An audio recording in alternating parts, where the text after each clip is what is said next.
Only on the rare occasion would Qui-Gon Jinn's Force Ghost manifest, but there were actually 3 times he spoke with Anakin Skywalker. The first being during Attack of the Clones, right after the death of his mother. Anakin was filled with rage and hatred towards the Tusken Raiders for what they did to her. Qui-Gon reached out to Anakin telling him to listen to his better nature, and to not give in to his darker emotions, as we were actually able to hear Qui-Gon during the film. In the canon book Queen's Hope, it's revealed that Anakin did in fact hear Qui-Gon's voice reaching out to him, but when Anakin heard this voice he quickly thought it was just his imagination. Little did Anakin know there was a path to immortality. This also gives us confirmation that Qui-Gon was keeping tabs on Anakin, and watching him from afar. Even with Anakin's darker emotions, Qui-Gon tried to keep Anakin in the light side of the Force. The next time we see Qui-Gon's Force Ghost speak with Anakin, it was on Mortis during the Clone Wars. This was the first time in canon we see Qui-Gon's Force Ghost. As in Legends, he wasn't able to manifest until right before A New Hope, but we saw he was able to during the Kenobi series, which changes the timeline a bit. On Mortis, Qui-Gon asks Anakin if he thinks he's the Chosen One, and reiterates to Anakin that he believes he is. Qui-Gon believes that Anakin will confront his demons, and save the universe, bringing balance to the Force. Qui-Gon believes that Anakin will beat whatever darkness is inside of him, which he was right in the end.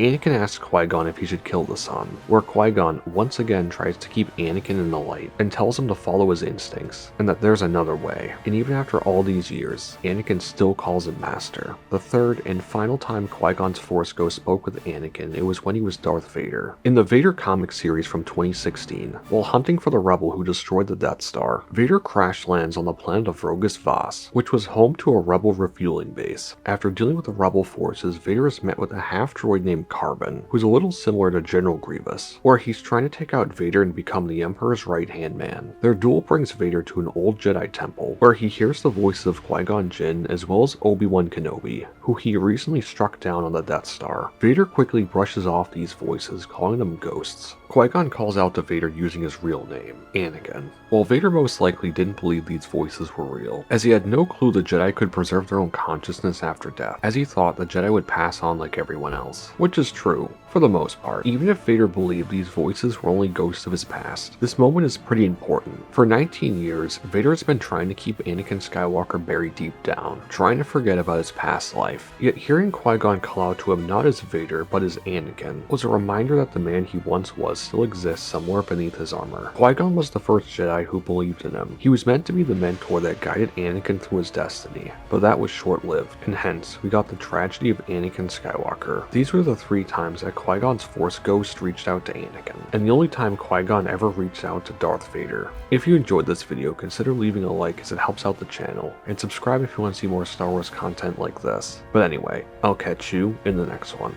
Peace.